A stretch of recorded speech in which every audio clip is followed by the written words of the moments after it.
একাত্তর টেলিভিশনের প্রতিবেদন প্রচারের পর মানিকগঞ্জের একমাত্র শিশু পার্কটি আধুনিকায়নের উদ্যোগ নিয়েছে জেলা প্রশাসন।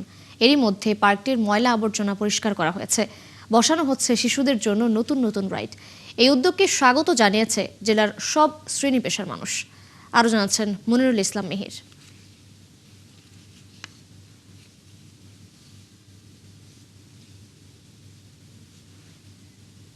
মানিকগঞ্জের কালেক্টরেট ভবনের সামনে প্রায় 1 একর জমির উপর 2007 সালে নির্মিত হয় এই পার্কটি, যার নাম হয় মুক্তিযোদ্ধা পৌর শিশু পার্ক।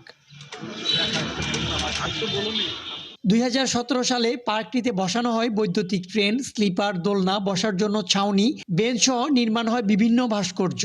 এরপর পার্কটিতে শিশুসহ দর্শনার্থীদের ভিড় বাড়ে, কিন্তু কিছুদিন যেতে না যেতেই যত্নের অভাবে বৈদ্যুতিক ট্রেন সহ বেশ কয়েকটি রাইড নষ্ট হয়ে যায়। এতে পার্কে আসার আগ্রহ হারিয়ে ফেলেন দর্শনার্থীরা।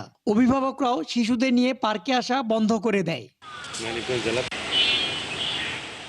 রক্ষণাবেক্ষণের অভাবে মানিকগঞ্জের একমাত্র শিশু পার্কটি ব্যবহার অনুপযোগী হয়ে পড়েছে শিরোনামে একাত্তর টেলিভিশনে প্রতিবেদন প্রচার হয় গত নভেম্বর মাসে। এর পরপরই বিষয়টি নজরে আসে জেলা প্রশাসনের। সর্বোচ্চ গুরুত্ব দিয়ে জেলা প্রশাসক পার্কটি আধুনিকায়ন করার উদ্যোগ নেন।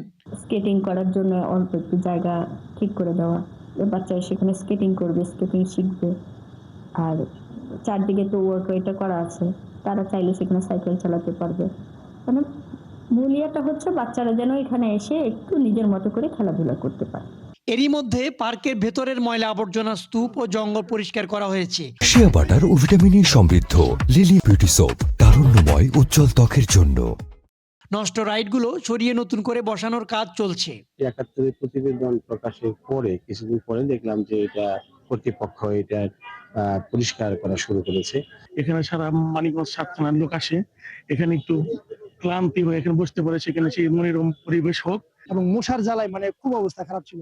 তা আজকে যখন প্রথমে ঢুকি তখন দেখলাম যে অনেক ময়লা টয়লা পরিষ্কার করতেছে। আমি ভাবলাম যে নিশ্চয়ই মনে হয় এটা একটা উদ্যোগ গ্রহণ করা হয়েছে। জেলা প্রশাসনের এই উদ্যোগকে স্বাগত জানিয়েছেন অভিভাবক এবং শিশুরা। আগের থেকে এখন এখানকার অবস্থাটা মানে অনেক সুন্দর হয়েছে, আমরা এখন আসতে পারবো।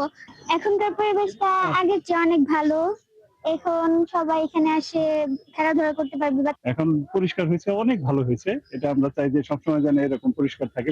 অত্যন্ত খুব ভালো কার্যকরী পদক্ষেপ। এটিও উন্নয়ন হলে আমরা সেই সকলেই এই সুফল উপভোগ করতে পারবেন। বিনোদনের একমাত্র পার্কটি সারা বছরই শিশুদের ব্যবহার উপযোগী থাকবে এমন প্রত্যাশা সব শ্রেণী পেশার মানুষের।